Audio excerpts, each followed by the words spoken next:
प्रकाश आंबेडकर यांनी प्रबोधनकार केशव सीताराम ठाकरे यांच्या नातवाचा हात सोडून आता अंतरवाली सराटीतल्या एका गोरगरीब मराठ्याच्या सोबत जाऊन शिवशक्ती भीमशक्तीचा नवा अध्याय लिहिण्याचं ठरवलेलं आहे. काल रात्री त्यांनी मनोज जरांगे पाटील यांच्याबरोबर 2-2.5 तास चर्चा केली आणि चर्चा सकारात्मक झाली असं त्यांनी सांगून टाकलेलं आहे. दुसरीकडे उद्धव बाळासाहेब ठाकरे यांनी आपले 17 उमेदवार घोषित करून टाकलेले आहेत. त्याच्यामुळे आज दिवसभरामध्ये महाविकास आघाडी ही 3 पक्षांचीच असणार आहे. म्हणजे काँग्रेस, राष्ट्रवादी आणि शिवसेना, उद्धव बाळासाहेब ठाकरे या 3 पक्षांची. त्याच्यामध्ये वंचित असणार नाही हे जवळपास निश्चित झालेलं आहे. काही चमत्कार घडला तरच त्याच्यामध्ये बदल होऊ शकतो. आपल्याला आज चर्चा करायची की प्रकाश आंबेडकरांनी खरंच असा मोठा निर्णय, ज्याला राजकीय अर्थाने धाडसी निर्णय म्हणता येईल, असा का घेतलेला आहे याच्या संबंधी आपल्याला थोडक्यामध्ये चर्चा करायची. नमस्कार, जय महाराष्ट्र. मी डॉक्टर अनिल फळे. हे बघा, माझी आपल्याला विनंती की आपण हे चॅनल आधी सबस्क्राईब करा आणि आपल्या मनामध्ये जे जे विचार येतील, जे जे आपली प्रतिक्रिया उमटेल ती कॉमेंट बॉक्समध्येच अवश्य लिहा, बिनधास्तपणे लिहा. हे बघा, राजकारण हे सध्याचं कसं आहे, विद्रूप झालेलं आहे. या विद्रूप राजकारणाला ठिकाण्यावर आणण्यासाठी मनोज जरांगे पाटील यांच्या रूपाने एक नवीन आंदोलन समाजकारणाचा केंद्रबिंदू समोर ठेवून सुरू झालेलं. आणि मग आज ना उद्या आपल्याला राजकारणात जावं लागेल याच्या संबंधी काही चर्चा नाही, परंतु राजकारणापासून मला अलिप्त राहायचं आहे, मला राजकारणात जायचं नाही असं म्हणत म्हणत जरांगे पाटील यांनी काही दिवसांपूर्वी सभा घेतली. 24 तारखेला त्यांनी सांगितलं आता 30 तारखेला आपण ठरवू की कोणकोणते उमेदवार आपल्याला निवडायचे आहेत, लढवायचे आहेत. ते आता या सगळ्या ह्या आज उद्या परवा या 3 दिवसामध्ये प्रकाश आंबेडकरांच्या वंचितशी ते थेट आघाडी करतात की एकमेकाला समर्थन देतात. काय करतात हे आता आपल्याला बघायचं. मग आता जरांगे पाटलांची ही अवस्था लक्षात घेऊन, कोणती अवस्था की अगदी सुरुवातीपासून मनोज जरांगे पाटील यांचं तेच की मला राजकारणात जायचं नाही, मला राजकारणाचे हौस नाही, जे काही तुम्ही गावागावामधून उमेदवार उभे करायचं ठरवलं होतं ते समाजाने ठरवलं होतं, मी काही तुम्हाला सांगितलं नव्हतं. परंतु लोकसभा हा एक मोठा खेळ आहे, समुद्रासारखा तो विषय आहे. त्याच्यामुळे आपण आपलं नुकसान करून घेऊ नये, आपले हाल करून घेऊ नये, म्हणून असे सगळीकडे उमेदवार उभे राहायला नको. तर आपण काय केलं पाहिजे की आपण सगळ्यांनी मिळून एक आपला अपक्ष उमेदवार उभा केला पाहिजे. अर्थात मला त्याच्यामध्ये उमेदवारी नको आहे असं त्यांनी सांगून टाकलेलं आहे. मग असं हे सगळं यांची जरांगे पाटलांची मानसिकता. आणि नेमकं जरांगे पाटील एकदम असे एवढे मोठे, त्यांनी महाराष्ट्राचा समाजकारणाचा जो अवकाश आहे, आकाश आहे, ते का व्यापलं याचा विचार करून प्रकाश आंबेडकर हे पहिल्यापासून अंतरवाली सराटीमध्ये जात येत राहिलेले आहेत. त्यांनी अनेक वेळेला चर्चा केलेली आहे. अगदी मग त्यांच्या भेटीतून एक समोर येत होतं की आता जालन्यामधून मनोज जरांगे पाटील हे उभे राहणार निवडणुकीला, प्रकाश आंबेडकर त्यांना गळ घालतात आहे वगैरे, हे अशी सगळी चर्चा सुरू झालेली आहे. म्हणजे ही चर्चा काय आज नाही, ही गेल्या अनेक दिवसापासून ती चर्चा सुरू झालेली.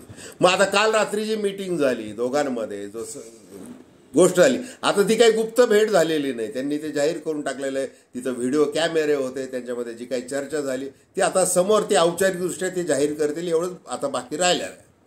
आता आपण खरं आज बोलणार आहोत की प्रकाश आंबेडकर यांच्याविषयी. प्रकाश आंबेडकर यांनी जसा लोकसभेचा विषय सुरू झाला काही महिन्यांपूर्वी, त्यांनी उद्धव बाळासाहेब ठाकरे यांची भेट घेतली.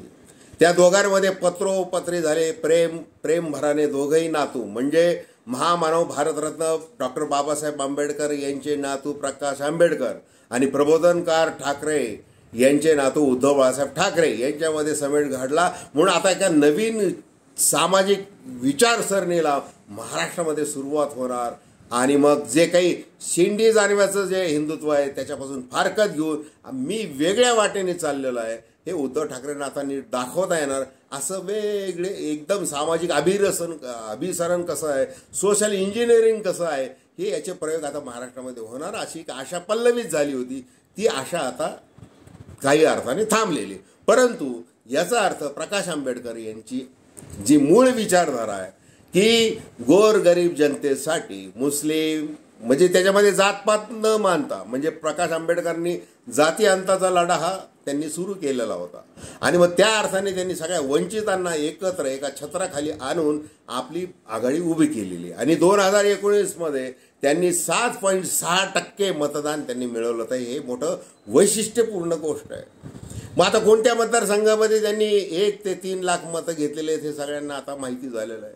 आणि मग ती ताकद जी आहे, ती वंचितची जी काही ताकद आहे, त्याचा आमच्यावर किंचितही परिणाम होणार नाही असं बोलण्यापुरतं ठीक आहे. परंतु निवडणुकीचं गणित जर पाहिलं तर ते आपल्याला महागात पडू शकतं. प्रकाश आंबेडकर जे जे ठरवतील ते. आता बघा, प्रकाश आंबेडकरांनी काय केलं की त्यांनी कोल्हापूरचे छत्रपती शाहू महाराज यांची भेट घेतली, त्यांना पाठिंबा दिला. ते काँग्रेसचे उमेदवार आहेत.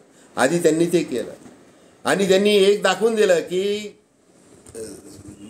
डॉक्टर भारतरत्न बाबासाहेब आंबेडकर आणि छत्रपती शाहू महाराजांचं हे जे काही नातं होतं, ऐतिहासिक नातं होतं, ते नातं आजही आम्ही जपतोय असं त्यांनी त्यामुळे दाखवून दिलं. दुसरीकडे छत्रपती संभाजीराजे यांनी स्वराज्य नावाची संघटना काढलेली. मराठा आरक्षणाचा विषय हाती घेऊन त्यांनी ती काढलेली. मग या संभाजीराजेंनी प्रकाश आंबेडकरांचं अभिनंदन केलं, त्यांचे आभार मानले की त्यांनी छत्रपती शाहू महाराजांना म्हणजे त्यांच्या वडिलांना त्यांनी पाठिंबा दिला, उघडपणे दिला, याच्याबद्दल त्यांनी आभार मानलेले आहे.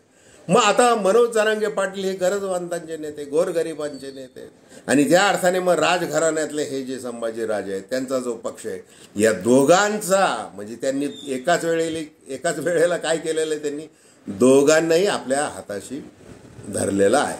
आणि मग आता महाराष्ट्रामध्ये त्यांना भारतीय जनता पार्टीचं जे काही हिंदुत्व आहे, त्यांच्या दृष्टीने जो संकुचितवाद जो आहे, जातीयवाद आहे, धर्मांध राजकारण आहे, याला रोखण्यासाठी आम्ही सगळे प्रयत्न करणार आहोत असं ते एक प्रकारे ते सांगत आहेत. आणि ते वैचारिक जी मांडणी आहे ते करण्यामध्ये प्रकाश आंबेडकरांचा कोणी हात पकडू शकत नाही. आता भलं त्यांच्यावर काही अनेक म्हणजे 2019 ज्या वेळेला राष्ट्रवादी आणि काँग्रेसला त्यांचा फटका बसला आणि त्यांचे अनेक उमेदवार पराभूत झाले राष्ट्रवादी आणि काँग्रेसचे, म्हणून मग भारतीय जनता पार्टीची बी टीम म्हणजे प्रकाश आंबेडकर असं सांगितलं गेलं.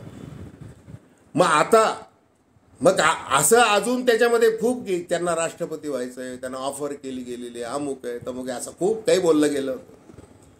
आता अशी परिस्थिती आहे की प्रकाश आंबेडकरांनी महाविकास आघाडीमध्येच राहावं म्हणून ते जे काही बोलत होते, पत्रकारांसमोर एक बोलत होते, बैठकीत एक बोलत होते, आणि जे काही ते परखड बाहेर जाऊन तात्काळ जे बोलत होते की आमच्या नेत्यांना त्यांनी बाहेर ठेवलं, बैठकीतून बाहेर ठेवलेलं आहे, आम्ही जे म्हणतोय यांच्यामध्येच वाद आहेत, राष्ट्रवादी आणि